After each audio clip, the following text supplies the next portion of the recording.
নমস্কার, শুভঙ্কর কয়াল ইউটিউব চ্যানেলের পক্ষ থেকে আপনাদের প্রত্যেককেই স্বাগত। ভিডিও থাম্বনেইলে লেখা রয়েছে, আশা করি আপনারা দেখতে পাচ্ছেন যে ভিডিও থাম্বনেইলের প্রথমেই একদম ফার্স্ট লাইনটায় লেখা রয়েছে, দয়া করে এই ভিডিওটা আপনারা দেখবেন না। বারবার করে বলছি, দয়া করে এই ভিডিওটা দেখবেন না। যদি ভুল করে ক্লিক করে থাকেন, লিভ করে যান, দেখার দরকার নেই। আমি আপনাদের কাউকে এখানে ইনভাইট করে আনছি না, আমি বলছি না আমার ভিডিও দেখতে, আমি কখনো বলি না সেটা। আমি কখনো আপনাদেরকে সাবস্ক্রাইব করতে বলি না, কখনো আপনাদেরকে লাইক করতে বলি না, কখনো আপনাদেরকে ভিডিওটা শেয়ারও করতে বলি না। আমি আমার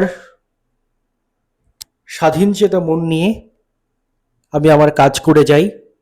সেখানে কে লাইক করলো, কে ডিসলাইক করলো, কে সাবস্ক্রাইব করলো, কে কি কমেন্ট করলো, সেগুলো নিয়ে আমার মাথা ব্যথা নেই। তবে হ্যাঁ, অবশ্যই যদি কেউ কমেন্টে অত্যন্ত নোংরা অশালীন শব্দ ব্যবহার করেন এবং আরও অনেক কিছু, আমি সেগুলো বলতে চাই না, তাহলে অবশ্যই সেই জিনিসটা কাঙ্ক্ষিত নয়। এই ডাব্লিউবিসিএস আমি আবারও বলছি, এখন আমি ইনফরমেশন দেওয়া শুরু করিনি। যারা আছেন দয়া করে বের হয়ে যান, দয়া করে চলে যান, দেখার দরকার নেই। গতকাল বা মাফ করবেন, গত পরশু যখন আমি আপনাদের জানিয়েছিলাম যে ডাব্লিউবিসিএস, বা তার আগের দিনও, যে ডাব্লিউবিসিএস পরীক্ষা হওয়ার সম্ভাবনা একটু হলেও কম রয়েছে, তার পর থেকে,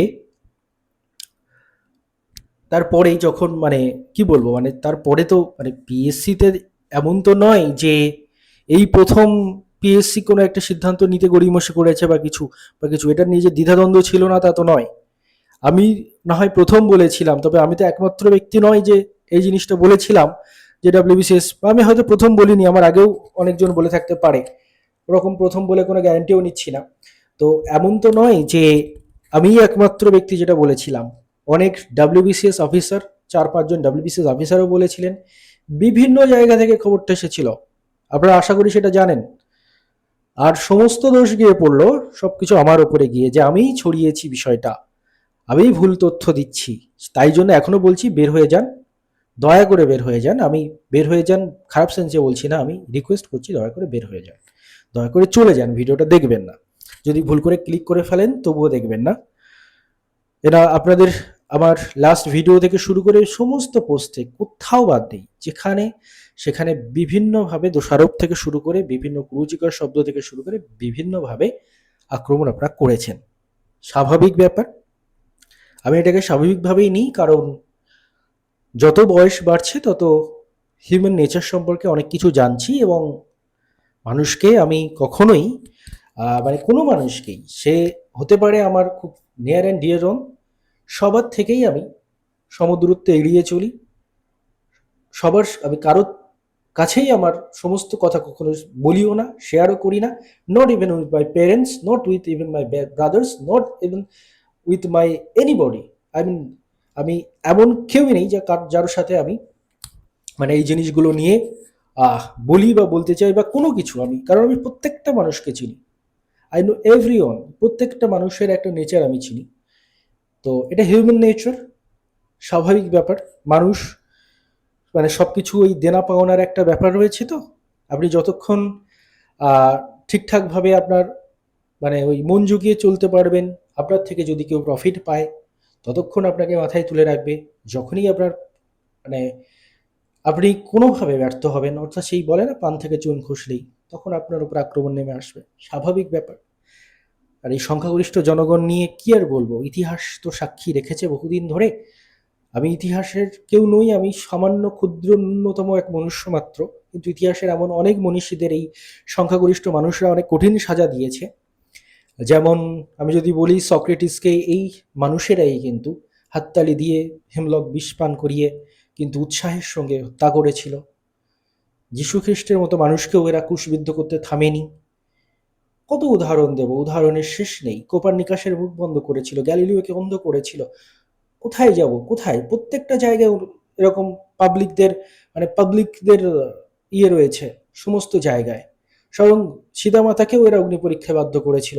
আরো কত উদাহরণ রয়েছে, উদাহরণ দিলে শেষ হবে না। যাই হোক, সেদিকে আমি যাচ্ছি না। তো সেদিক দিয়ে দেখতে গেলে আমি অবশ্যই খারাপ তো লাগেই, কিন্তু এগুলো এক্সপেক্টেড। আমি জানি যে একটা জার্নিতে যা কিছুই করি না কেন সেখানে এরকম জিনিস আসবে, আসে, বহুবার আসে।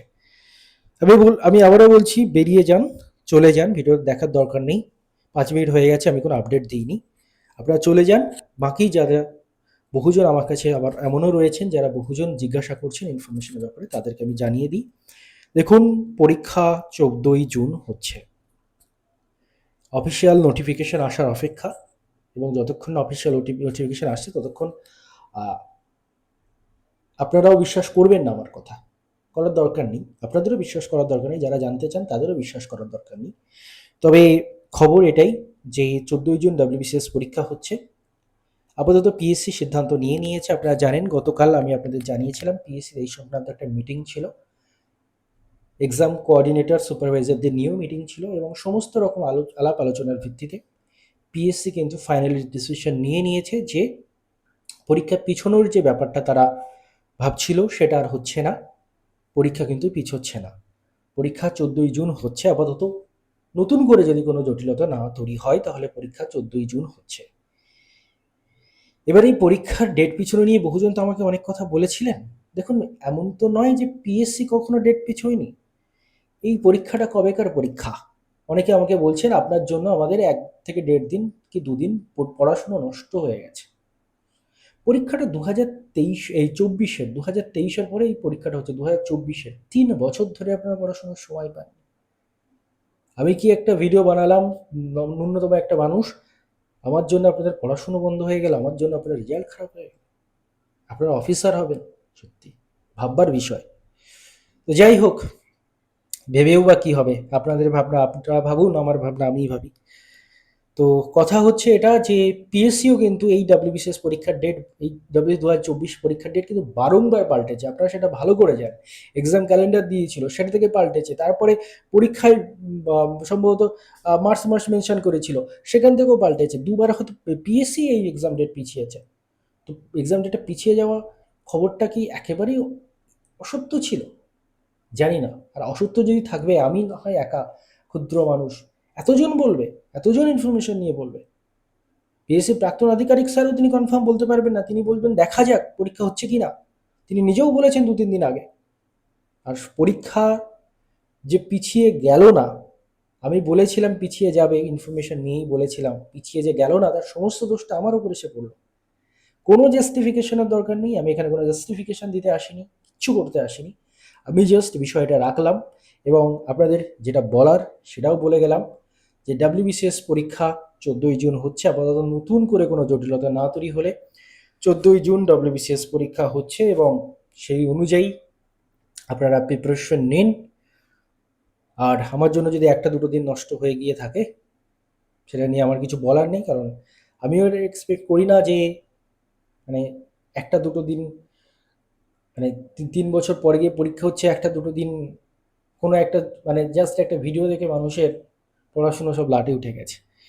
এবং আমি কোনোদিনই বলিনি যে আপনারা পড়াশুনো বন্ধ করে দিন বা আপনারা পড়াশুনো স্থগিত করুন, 14ই জুন পরীক্ষা হচ্ছে না ভেবে দিন 100%, কখনো বলিনি। আমি বলেছি সম্ভাবনা বেশি ছিল, যে পরীক্ষা না হওয়ার সম্ভাবনাটা বেশি ছিল, এটুকুই বলেছিলাম। যাই হোক, এভরিথিং ইজ ফাইন। মানুষ মানুষের কাজ করেছে, মানুষ মানুষের কাজ করবে। আমরা তো আর বাকি 5টা অ্যানিমেলের থেকে আলাদা নই। হয়তো আমাদের একটু বুদ্ধি বেশি রয়েছে, একটু কুবুদ্ধি বেশি রয়েছে, কিন্তু বাকি 5টা অ্যানিমেলের থেকে তো আমরা আলাদা নই। এই পৃথিবীরই পার্ট, সমস্ত প্রাণী জগতেরই পার্ট, এবং প্রাণী জগতের সমস্ত অন্যান্য প্রাণীর মধ্যে যে বৈশিষ্ট্য, তার থেকে মানুষের মধ্যে বিভিন্ন বৈশিষ্ট্য একটু বেশিই রয়েছে, সেটা আমরা লক্ষ্য করতে পারি।